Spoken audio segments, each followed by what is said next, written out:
ধন্যবাদ সুপ্রিয় সুধী মণ্ডলী। তো আমি এখন একটা গান পরিবেশন করব।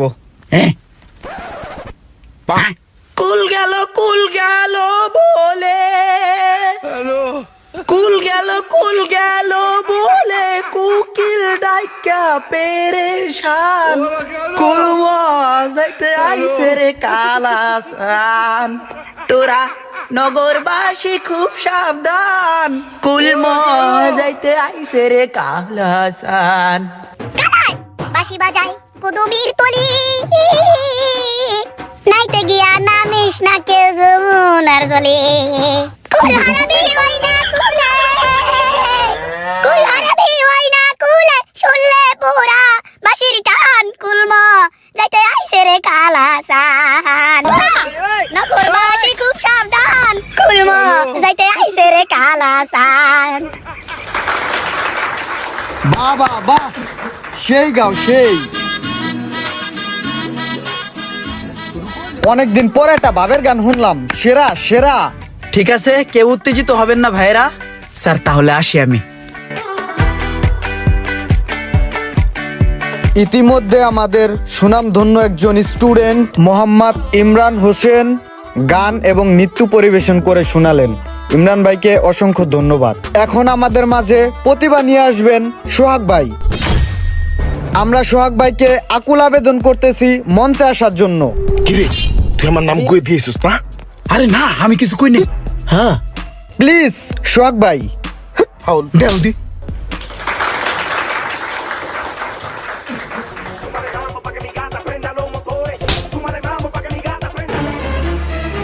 আসসালামু আলাইকুম।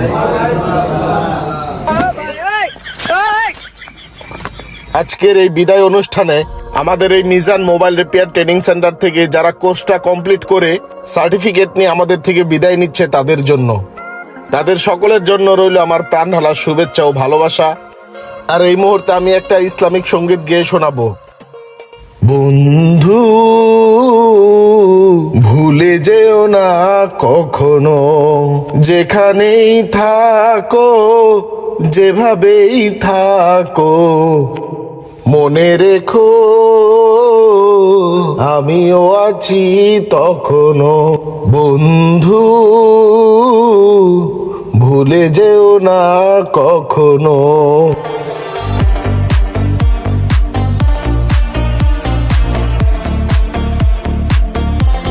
সোহাগ, তুমি তো অনেক সুন্দর একটা ইসলামী সঙ্গীত গাইলা, তো সাবের পক্ষ থেকে তোমার জন্য ছোট্ট একটা গিফট।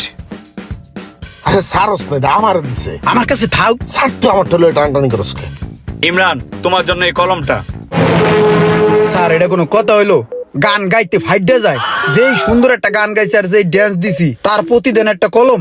আর হ্যাঁ, মোড়াগাড়া দেখে হ্যাঁ একটা পানির বোতল দিয়ে দিলেন আর আমার একটা চিকন চাকুন কলম দিলেন। এটা হইলো? এটা তো আমি তোমাকে ভালোবাসা দিলাম, রাখো। ঠিক আছে স্যার, বুঝলাম ভালোবাসা দিছেন, ভালো তো আরো বেশি বাসছেন। ওর মোড়াটা দিলেন, আমার চিকন চাকুন ভালোবাসা দিলেন। ঠিক আছে, তাহলে এক কাজ করেন স্যার, কলমটার যে কয়টা দাম আছে তা কলমটা রাখকে আমার টাকা দিয়ে দেন, আমার টাকার খুব প্রয়োজন। দেওয়া যায় না? সোসা আলার করে আলাই। হাদিয়া কি আসলে মূল্য দিয়া হয়? তাহলে ঠিক আছে স্যার। স্যার আপনার লিগে আমি একটা কাভার আনছি, নেন, হাদিয়া দিলাম। হাদিয়া দিছো ভালোবাসা, ঠিক আছে, কিন্তু এটা তো আমার মডেলের না। স্যার আমি জানি এটা আপনার মডেলের না, আপনার অনেক ভালোবাসি তো, আপনার জন্য আমার অনেক প্রত্যাশা। এই কারণে 15 Pro Max এর একটা কাভার লয়েছি। আমি যত দূর আশাবাদী আপনি 2-1 মাসের মধ্যে একটা 15 Pro Max কিনা লাইবেন, এর লিগে এই কাভারটা আনছি। যাক, ভালোবাসা যেহেতু দিছো তাহলে রাইখা দিলাম। ঠিক আছে স্যার, দোয়া রাখেন।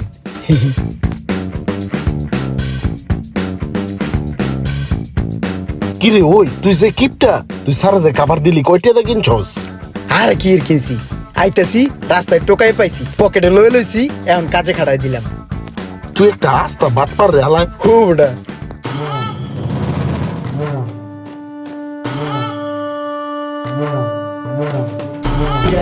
আজকে আমার টেবিল থেকে একটা কাটিং প্লাস পাচ্ছি না, কার কাছে আছে দেখি। স্যার এই ঘটনার আমি তীব্র নিন্দা জানাই। এই চুরিদারি এগুলো একদম ঠিক না, বুঝছেন?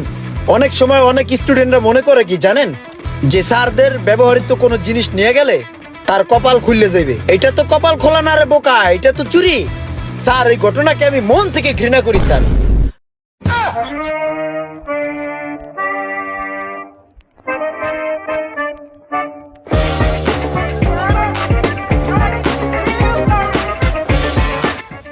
নিছি, আমিই নিছিলাম জিনিসটা, বোঝা হয়ে গেছে, একটু দাঁড় দিয়ে আনমো করে চিন্তা ভাবনা করছিলাম।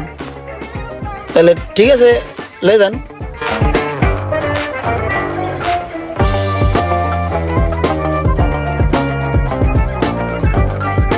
কদি ক তোর নতুন দোকানটা কি এমন হয়ে গেল? ভালোই তো চলতেছিল, কেমনে গেল তোর দোকানটা কদি? ভাই দোকানটা ছাড়ার আমার কোনো ইচ্ছা ছিল না বুঝছেন, ভালো টাকা ইনকাম হইতেছিল, কিন্তু কিছু পাবলিক আর হইলো মার্কেটের যে মালিক পক্ষ আছে তারা মনে করেন আমার দোকানটা ছাড়তে বাধ্য করছে বুঝছেন, আমার পুরো উচ্ছেদ করে ভাইয়া দিছে। ফোনটা চার্জ হয় না, ঠিক করা যাবে? দেখি এটার মোবাইলের পাশা পাল্টাইতে হবে, পিন পাল্টাইতে হবে বুঝছেন, চার্জিং পিন। এটা আপনার প্রায় 5,000 টাকার মতন খরচ হবো, করবো। দে, দে। পাগল ভাই, চার্জিং এর সমস্যা তো। জি ভাই। 600 টাকা দিন, ঠিক করা যাবো, করবেন? আচ্ছা ঠিক করে দেন, আমি আসতেছি। আচ্ছা যান, ঠিক আছে। ধুৎ বেটা, এটা কোনো কাম করলি বেটা? তুই তো জীবনে উন্নতি করতে পারবি না। মুরগি মুরগি আইফোন আলার মুরগি খুব দেওয়া যায় তো মুরগিটা। তুই বেটা এটা কি করলি? আইফোন থাক, মোবাইল সমস্যা নাই। ব্যবসা বুঝে না। কিরে দোস 1000 টাকা পাইছি আইফোনের পাশায়, দেখছিস আমার কপালটা আজকে কত ভালো। 1000 টাকা সকালবেলায় দেই, দাদা। দে, এটা কাস্টমারের টিয়া, কাস্টমার মোবাইলের পিছে রাখছে, দেখছ নাই? আর বেটা কাস্টমারের টাকা এটা তো আমিও জানি। কাস্টমার এলে কবে কি মোবাইলের ভিতরে কোনো টাকাই ছিল না, তুই দেওয়াও নাই, তুই পাসও নাই, বুঝছিস নাই? আমার পকেটে থাক। এটা কোনো কথা? আচ্ছা তোর একটা জাবেদা কই। সোহাগ সাহেবের মোবাইল সার্ভিসিং এর দোকানে কাস্টমারের মোবাইলের পিছনে 1000 টাকা পাওয়া গেল, আর সেই টাকাটা ইমরান সাহেব বাটপারি করে তাহার পকেটে ঢুকাইলো। আর সোহাগ সাহেব পাতালটা গরম করিয়া ইমরান সাহেবের কানটা ফুটা করে দিল। এটার জাবেদা কি ও ক, ডেবিট না ক্রেডিট? ল বেটা 1000 টাকা লইছি, চাইলে তো দেয়া দিই বেটা, এটা আবার জাবেদা ধরা লাগে। ল বোকা, হে হে, ওই কোন একটা জাতা দে।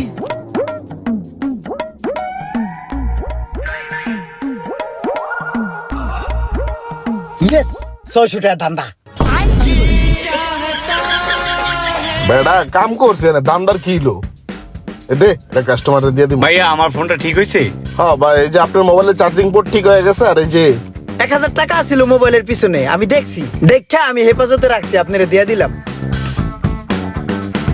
ভাই 600 দেন ভাই, টাকাটা সাবধানে রাখেন, হারাই যাবো। 1000 টাকার বোবা নোট তো। ঠিক আছে ভাই, দেখাইব। ওই সোহাগ, আমার দোকানটা কি লেগে ছাড়তে হয়েছে জানোস? থাক, তোর আর কোয়া লাগবে না, তোর দোকান কিনলে গেছে, আমি বুঝছি। না না, তুই যেটা বুঝছো সেটা না, আমি বাটপারি সাটপারি করি না, অন্য একটা কাহিনী আছে, আমি তোর কই। তোর তো আমি কই নাই যে তুই বাটপারি করছস। বুঝাইলে বুঝতি রে ভাই। আরে ভাই তুই যাবি না, তুই বই আমার দোকানটাও ধ্বংস করবি। তুই আর 5 মিনিট বলে আমার দোকান আর একটা কাস্টমার হয়তো না। দোত বেটা, বুঝলি না। হেই, কারো মোবাইল নিয়ে কই যাস? একটা আইসি লাগতো। তোর আইসি লাগবে, তুই স্কোয়ার মার্কেট থেকে কিনালো যা। ধর বেটা। হ্যালো এভরিওয়ান, আপনারা এতক্ষণ দেখলেন খুব সুন্দর একটা ভিডিও। আর এই ভিডিওটি হচ্ছে তাদের জন্য যারা হাতের কাজ শিখে স্বাবলম্বী হতে চান, বেকারত্বকে দূর করতে চান, তাদের জন্যই হচ্ছে মূলত এই ভিডিওটা। আর এই ভিডিও দেখে আপনারা যদি কেউ মোবাইল সার্ভিসিং এর ট্রেনিং নিতে চান, তাহলে অবশ্যই যোগাযোগ করতে পারেন মিজান মোবাইল রিপেয়ার ট্রেনিং সেন্টারে। আর হ্যাঁ, এখানে যারা ছাত্র ভাইরা আছেন এবং আগামীতে যারা আসবেন, আপনাদের কাছে যদি কখনো মনে হয় কোনো অনিয়ম হচ্ছে, অবশ্যই আমাদেরকে কমেন্ট করে জানাবেন, আমরা সমাধান করার চেষ্টা করব।